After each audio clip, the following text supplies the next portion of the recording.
Lebensraum by Ingrid Rimland. Takes place during the World Wars.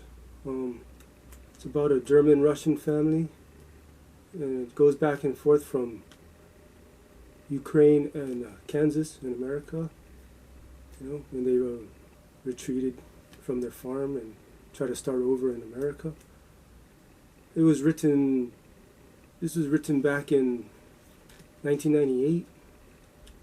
You know, and man, if I knew this was available back then, I always knew history was wrong. I was looking for these types of books.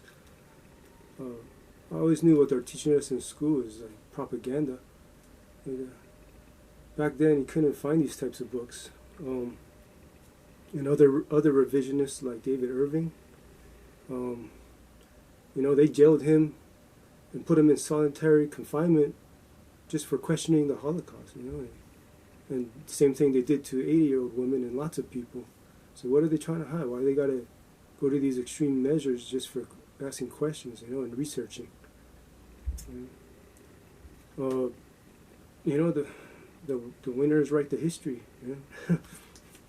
The same time I'm reading these books, I'm also reading Spectre of Communism, and these are really heavy information. It all goes together, just like this board game, Scythe. It's like the same time period, except I don't think they had mechs back then, but it's like I got the total immersion. You know, it's like I've always been interested in these times because I was always, it didn't make sense to me getting the mainstream narrative, you know, in school. It just didn't make sense, and I can't find the resources for the answers. And I would have just been eating this up if I knew this was available back then. It was only until the internet, then you can go online and find it, right? And see, it's really important to search out these informations before it's all gone. You know, because the communists, man, they got all their cards, and they're all playing it all out right now, man. I had a friend, and I told him, man, you should get a food cache, man, be prepared for hard times. And he said, man, I just get a gun and I just take from those who have, you know. And it's like, fucking communist. I don't hang out with that guy no more because that's the type of thinking, man. That's how the communists are, man. That's what happened to Appin. See, that's where their farm was in the Ukraine. Appin. It was so abundant, and they worked so hard to make it that way.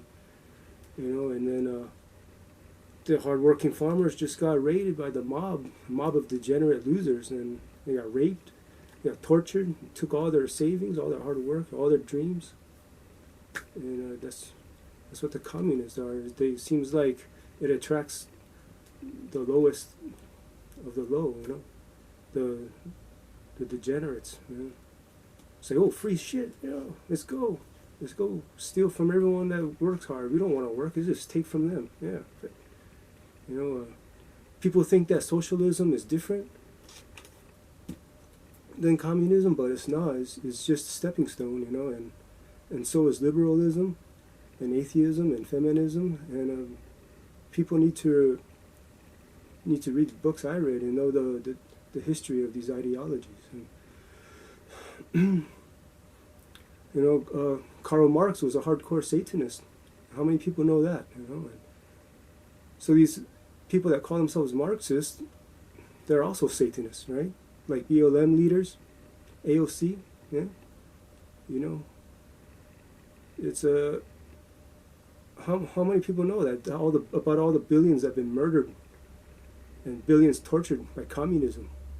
And I think Armageddon started when communism started, and maybe Karl Marx was the Antichrist. And I guess we're still in it, and you know, until the end of communism, and something like that. You know, just because you win the war, it doesn't mean you're right. You know? Might does not make right. You know, got to rethink the situation and rethink history, man. And that's all.